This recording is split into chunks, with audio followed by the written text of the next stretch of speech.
Olá, meus amigos, sejam bem-vindos a mais um vídeo e hoje o nosso assunto é câncer. Como é que a gente pode evitar câncer?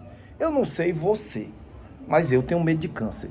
É a doença que eu mais tenho medo. Tenho mais medo de câncer do que de AIDS, tenho mais medo de câncer do que infarto, inclusive. É como se o câncer a gente não tivesse muito o que fazer, né? A impressão que dá é que a gente fica um pouco à mercê das pessoas de que tratam a gente. Eu tô aqui, gente, no condomínio, né? E hoje é dia de sábado, um condomínio aqui na praia. Então passa muita gente aqui atrás, tá bom? Então acho que o medo do câncer vem muito das pessoas viverem reféns de tratamentos que muitas vezes não dão resultado. E você diz, não tem mais o que fazer, né? Mas a história não é bem assim, não. Eu vim aqui hoje não para te causar medo, eu vim aqui hoje para causar esperança. Vim trazer esperança no teu coração para você entender como é que você pode evitar e como é que você pode tratar o câncer, inclusive se curar e ficar bem, tá bom? Mas antes, por favor, desce aqui nos comentários, clica no se inscreve no nosso canal, clica no sininho para ativar as notificações, deixa o teu like e manda esse vídeo para todos os grupos de WhatsApp, principalmente para aquela família que está nesse momento sofrendo com câncer. Dayan, você é cirurgião vascular. Por que você fala tanto de câncer? Eu vou dizer para vocês que eu sempre tive um interesse maior e uma curiosidade maior em relação ao câncer. Por quê? Quando eu estava na faculdade, eu perdi uma pessoa muito importante para mim na minha vida, chamado Flávio. Tanto é que era um tio meu e era uma espécie de pai substituto. Quando meu pai não estava em casa, né, ele era o meu tio, irmão da minha mãe, morava comigo quando eu era criança. Ele fazia esse papel de pai, muitas vezes até nas omissões do meu pai. Meu pai sempre foi muito fechadão e ele fazia esse papel de pai, brincando comigo muitas vezes na infância. O nome dele era Flávio Siebra.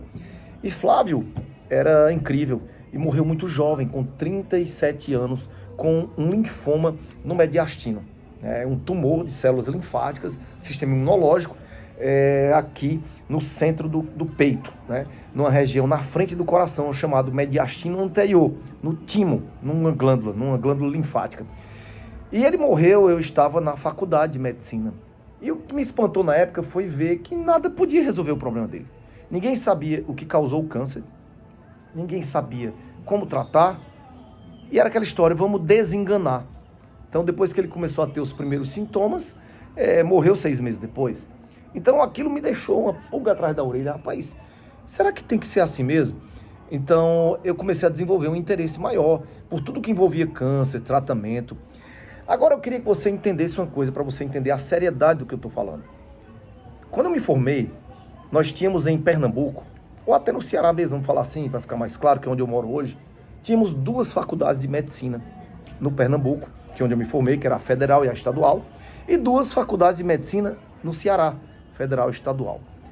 Ceará hoje, eu vou chutar por cima, nós devemos ter umas 15 faculdades de medicina. Médico está pipocando no Brasil.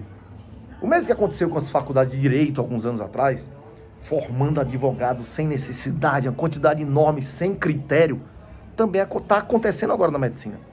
A diferença do Direito é que Direito tem uma prova da OAB, que quando os advogados... Pode se formar 500 mil advogados, tem que fazer a prova da OAB. Se não passar, não é advogado. Quer dizer, talvez até seja, mas não pode botar lá, advogado, OAB e tal, não pode abrir o escritório, né, para trabalhar como advogado. Não tem OAB. Só que a medicina não tem isso. Todo chupa-cabra que paga uma faculdade, hoje, que qualquer um passa, a verdade é essa, qualquer um passa. A dificuldade dos médicos de terminarem a faculdade particular não é a faculdade, a dificuldade dos pais de pagarem. Eu digo isso porque eu sou pai de um estudante de faculdade particular. Bem verdade que a do meu filho é uma faculdade diferenciada, bem difícil, ele está sofrendo com só o diabo. Tem algumas que são assim também, mas não é, isso aí são exceções, tá bom? Mas o que eu quero falar é que as faculdades de medicina formam milhares de médicos em cada esquina. E eles saem da faculdade com o nome de doutor. Apesar de não terem doutorado, todo mundo chama de doutor.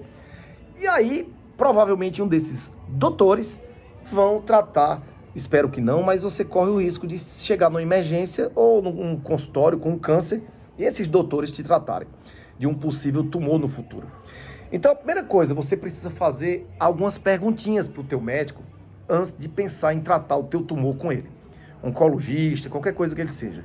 Primeira pergunta é, doutor, eu posso comer o que eu quiser? Já vi muitos oncologistas dizendo, pode sim. Doutor, posso comer sorvete, hambúrguer? Pode. Esse cara não entende de câncer. O cara que diz que você pode comer o que você quiser não entende de câncer. Ele não sabe que o câncer se alimenta de açúcar, de carboidrato, de glicose. Então, a primeira pergunta é essa. Doutor, posso comer o que eu quiser? Se ele te liberar para comer o que você quiser, esse médico não estuda, tá bom? Segunda coisa. Doutor, o que é que causa o meu câncer? O que foi que causou o meu câncer? Se ele disser que não dá para dizer, que é genético, se ele colocar a causa unicamente na genética, ele também não estuda, certo? Vamos logo papo reto aqui. Nenhuma doença é causada só por um fator. Alzheimer não é causado só por genética. Câncer não é causado só por genética. Obesidade não é só por genética. Toda doença é multifatorial. E genética é um dos menores fatores. Já foi provado isso, o projeto Genoma mostrou isso. A epigenética, que é a genética sofrendo a influência do meio, é muito mais importante.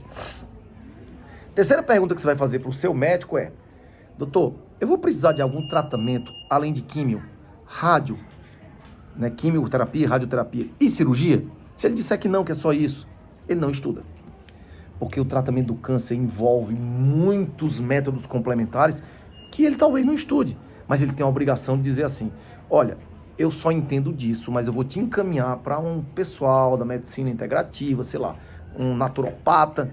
Gente, tem muita coisa, desde ozônio até dieta cetogênica, vegana, muita coisa que pode ser feita para tratar um câncer, além de quimio e radioterapia, tá bom? Jejum intermitente.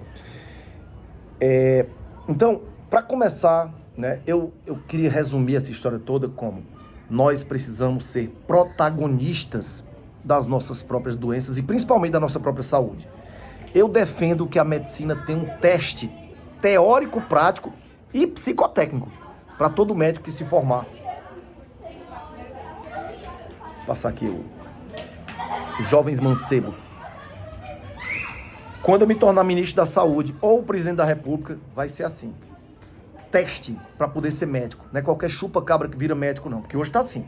Qualquer fuleiragem vira médico, Então, a gente precisa procurar soluções simples e objetivas para a gente tratar o câncer, Então, se a gente pode consertar uma célula, por que a gente fica pensando em consertar um organismo inteiro? A gente tem que entender de célula. Se eu aprender a consertar uma célula, ali eu já estou consertando um órgão. Consertando vários órgãos, eu estou consertando um sistema. Mas os nossos colegas hoje, oncologistas, muitos, estão fazendo o quê? Pararam de pensar, pararam de raciocinar. Estão dando diagnósticos incríveis e repetindo um protocolo para todo mundo. Então, para essa medicina que está aí nos consultórios que você vê, quem manda é o diagnóstico. Diagnóstico tem um tratamento pronto e não a individualidade bioquímica de cada paciente. Essa foi uma das maiores decepções que eu tive com a minha faculdade de medicina. É uma faculdade onde você decora nome de doença e nome de remédio. E qualquer imbecil pode ser médico hoje no Brasil. Desde que decore um monte de coisa e passe no vestibular, ele vira médico depois. Não precisa ter nem inteligência média para ser médico no Brasil, para ser um bom médico nos padrões que a medicina quer que você seja, que a nossa medicina quer. Há 13 anos atrás, quando eu me revoltei com esse tipo de medicina, que não me tratava nem de obesidade, nem de doença mental, nem de nada, quando eu me revoltei, digamos assim, uma revolta do bem, porque eu fui estudar outras coisas, todos me chamavam de doido. Não vai ter gente que vai me chamar de doido depois desse vídeo. Quando eu comecei a falar de melatonina, há 13 anos atrás, isso aí causa câncer. Hoje é provado que melatonina previne câncer, inclusive de mama. Quando eu falava de vitamina C, isso serve pra nada não.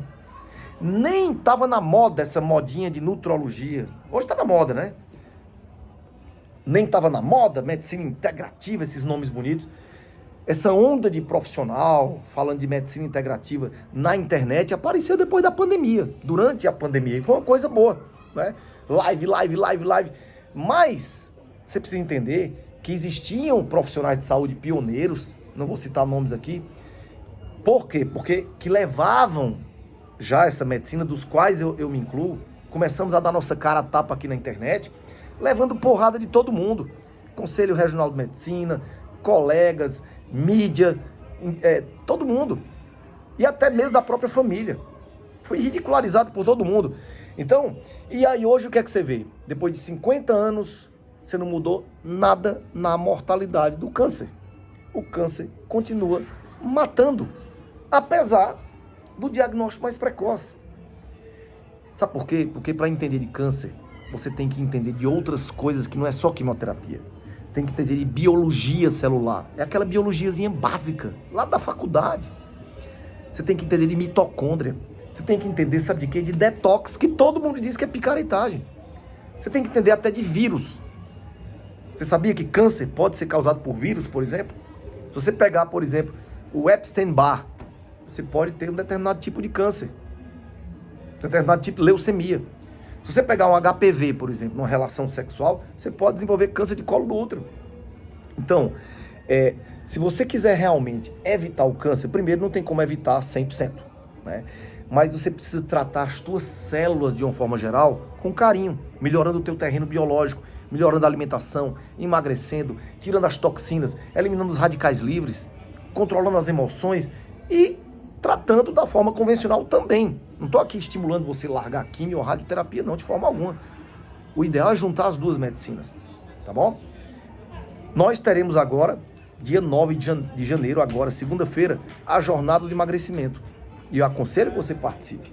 O link está aqui na descrição do vídeo. É uma ótima forma de você começar a fazer uma prevenção, por exemplo, de câncer, emagrecendo no começo do ano, tá bom? Agora escreve aqui nos comentários. Você teve algum histórico de câncer na família que te abalou, que te deixou indignado, que te deixou incomodado? Escreve aqui tua história pra gente saber. E viva com saúde, viva com paixão e com Deus no coração.